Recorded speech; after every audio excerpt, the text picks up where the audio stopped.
How do I file a tax extension on TurboTax? Hi everyone, this is Alana from Create, Login and Delete. Let's jump right into the video. When you file a tax extension, you have until October 16th to file your taxes. Although an extension gives you 6 extra months to file your return, it does not give you extra time to pay your taxes if you owe, which are still due on April 18th. Even if you cannot pay your taxes by the deadline, go ahead and file an extension anyway. Doing so will protect you from the late filing penalty. To file an extension, sign into TurboTax and search Extend in the search box. Click on the Jump to Extend link and follow the on-screen instructions.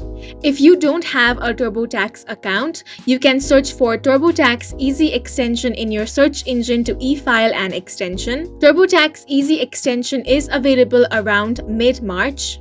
You can also visit irs.gov and file Form 4868. And do not forget that you must file an extension by April 18th. And that's it for this video. Please make sure to hit the like button and subscribe for more helpful tutorials.